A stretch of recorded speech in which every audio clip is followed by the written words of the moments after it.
और महादेव सती से ना तो पैर दबाते और ना रोटी पकवाते, न वस्त्र धुलवाते, न झाड़ू लगवाते, न पोंछा लगवाते।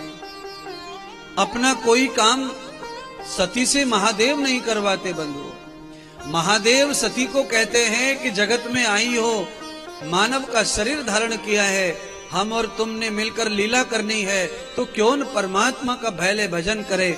जब तक परमात्मा का भजन हम नहीं करेंगे तो फिर हमारे परिवार में बच्चे जो पैदा होंगे वो भी भजन ध्यान नहीं करेंगे। इसीलिए घर में बाल गोपाल को, समाज में बच्चों को, भविष्य में औलाद को अगर परमात्मा से, धर्म से जोड़ के रखना है तो घर के बुजुर्गों को धर्म से और परमात्मा से जुड़ के रहना चाहिए। उसका फर्क बच्चों पे पड़ता है। अगर माता पिता मॉडर्न है, वेरी स्मार्ट का मतलब क्या होता है? आज के युग में वेरी स्मार्ट का मतलब होता है पूजा नहीं करना, भगवान को नहीं मानना, कथा में नहीं जाना, कथा को कथा बता कहना, भगवान को भगवान भगवान कहना, मंदिर को मंदिर फंदिर कहना, धर्म फरम कहना, पुण्य पुण्य कहना। ऐसी भाषा जो बोलते हैं वो ज्यादा स्मार्ट लोग हैं।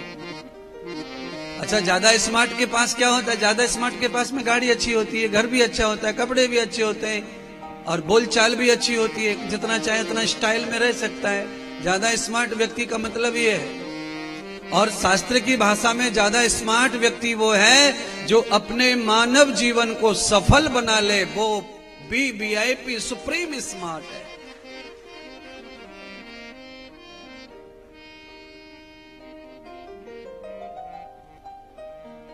आज के युग में स्मार्ट का मतलब क्या है आप समझ जाइए क्या है, मैं बता रहा हूं, आप समझो। आज के युग में स्मार्ट होने का मतलब है दूसरों को बेवकूफ बनाना। और भागवत कहती है, पुराण कहते हैं कि दूसरों को बेवकूफ बनाने वाला जो व्यक्ति है उसको यही नहीं पता है कि आईना क्या कह रहा है। सुनिए, आप आईने के सामने खड़े होकर के अपने मुंह को सेल्फी मोड में लेके आओ। सेल्फी मोड में जो गाल अंदर कर लेते हैं वो कौन सा क्या है, उसको क्या बोलते हैं?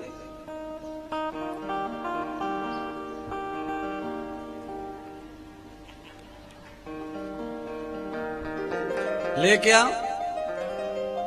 दर्पण के सामने खड़े होकर के आप एक आंख को बंद करो। अच्छा, एक आंख बंद करके दर्पण की ओर देखो तो दर्पण में भी आपको एक आंख बंद दिखाई पड़ेगी। अगर आपने गालों को पिचकाया है तो गाल आपके दर्पण में पिचके हुए दिखेंगे चेहरे में। आप आंख फाड़ कर देखेंगे तो दर्पण में भी आंख फटी हुई दिखेंगे। आप जोर जोर से मुंह फाड़ेंगे तो दर्पण में मुंह फटा हुआ दिखेगा।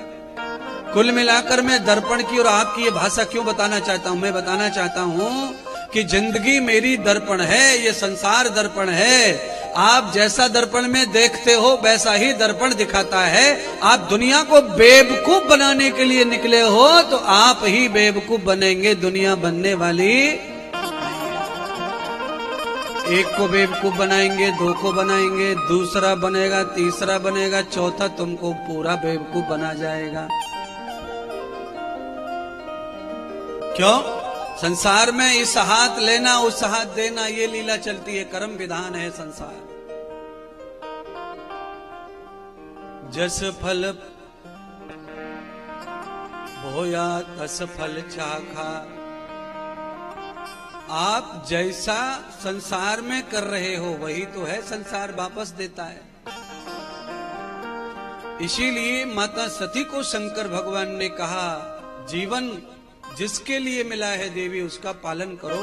तो हमारे जीवन का आने का संसार में उद्देश्य है कि हम प्रकृति के साथ जो अपने ही रिश्ते में जिन्होंने अपनापन देखा है, परमात्मा ने जिन्हें हमारे जीवन से जोड़ा है, पति के रूप में, पत्नी के रूप में, बच्चों के रूप में है, रिश्तेदारों के रूप में, पड़ोसी के रूप में, जिनसे भी अपना रिश्ता है, दिल मिला है, मन मिला है, गुरु हो, शिष्य हो, जो भी है सब भाग्य से, प्रारब्ध से मिले हैं। इन प्रारब्ध से मिले हुए लोगों के साथ में अनुकूल उचित व्यवहार, भक्ति व्यवहार, प्रेम व्यवहार करते हुए लक्ष्य परमात्मा की ओर होना चाहिए।